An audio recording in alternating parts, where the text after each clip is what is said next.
Bonjour, bienvenue au magasin Art Vert de Royan. Nous allons donc vous présenter aujourd'hui un petit tuto sur les tests colorimétriques et à bandelettes de chez Tetra.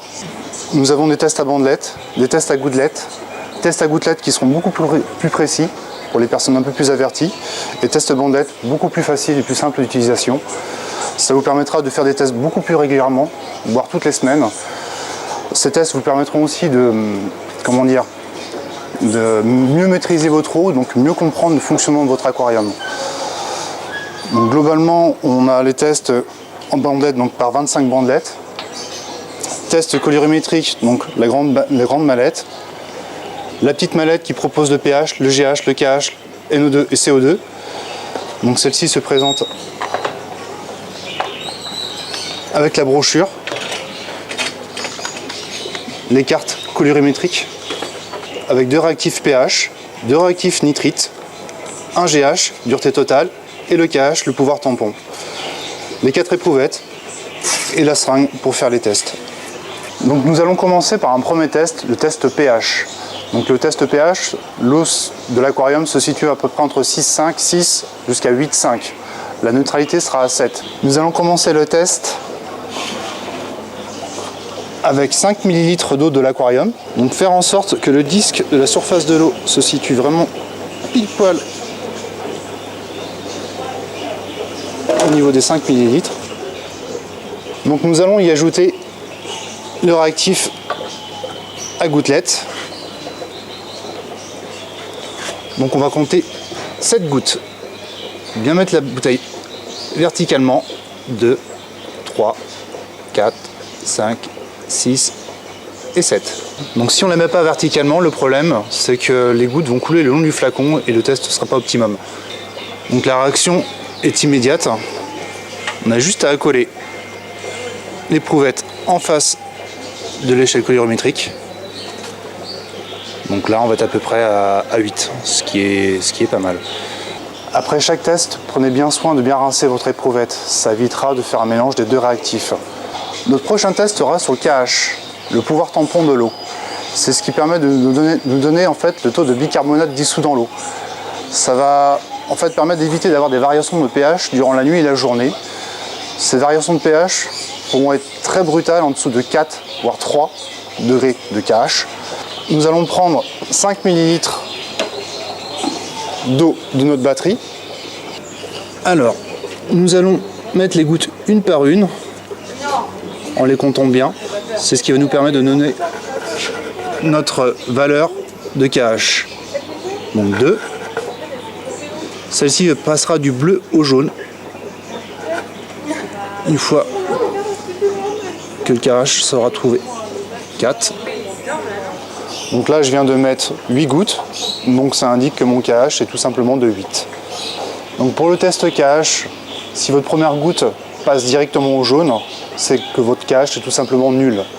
Donc vous avez une eau qui est complètement instable. Donc grâce à ces 2 valeurs, donc le pH et le KH, nous allons pouvoir maintenant déterminer en fait notre taux de CO2 en milligrammes. Donc pour cela, on va se référer tout simplement à un petit tableau qui est présent sur la brochure Tetra. Donc ce tableau, nous avons déjà trouvé notre KH qui était de 8, notre pH qui était de 8, ici. Donc il suffit de relever jusqu'ici et de se rendre compte qu'en fait notre valeur est de 2,4. Donc pour ceci, il va falloir tout simplement faire une modification de qualité d'eau pour se retrouver dans cette partie du tableau. Donc maintenant nous allons enchaîner sur le GH, donc la dureté totale. C'est ce qui permet de définir en fait le taux de calcium et le taux de magnésium présent dans l'eau. Donc le principe en fait du test GH sera le même que le KH, sauf qu'il passera du rouge au vert.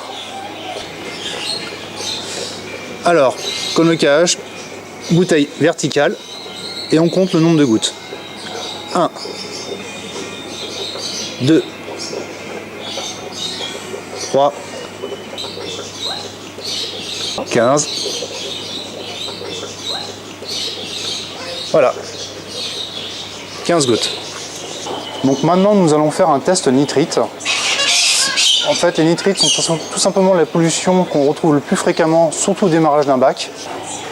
On va prendre l'éprouvette et mettre les 5 ml de l'eau de l'aquarium. Nous allons commencer par le réactif 1, mettre les 7 gouttes dans l'éprouvette toujours à la verticale. 1, 2, 3, 4, 5, 6 et 7. Nous allons la boucher et la mélanger. Ensuite, nous allons procéder au mélange avec le réactif 2. 7 gouttes pareil.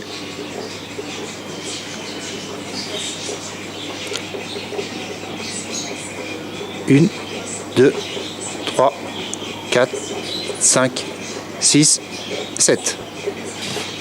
Je l'agite en bon mélange et ensuite on va attendre 2 minutes. Donc comme pour le test pH, nous allons pouvoir nous référer à notre échelle colorimétrique pour donner donc la valeur en nitrite. On est inférieur à 0,3 mg par litre, donc c'est tout à fait acceptable. Il existe aussi également la mallette test de chez Tetra Plus, donc qui propose beaucoup plus de tests, notamment les nitrates que nous allons voir ensemble. Donc nous allons faire un test des nitrates, donc les nitrates qui ne sont pas toxiques pour les poissons, en dessous de 50 mg par litre. Au-delà de ça, le problème c'est que ça va favoriser la prolifération de certaines algues disgracieuses et pourra aussi affecter le système immunitaire du poisson. Donc 5 ml. Donc nous allons ajouter 14 gouttes du réactif 1, 1, 2, 3, 4, 5, 6, 7, 8, 9, 10, 11, 12, 13 et 14. Nous allons procéder au réactif 2. Avant ça, bien agiter l'éprouvette. Les 7 gouttes. 1, 2, 3, 4, 5, 6 et 7. On va l'agiter doucement. Ensuite, nous allons ajouter une mesure de poudre. Donc le côté de la cuillère, le petit côté.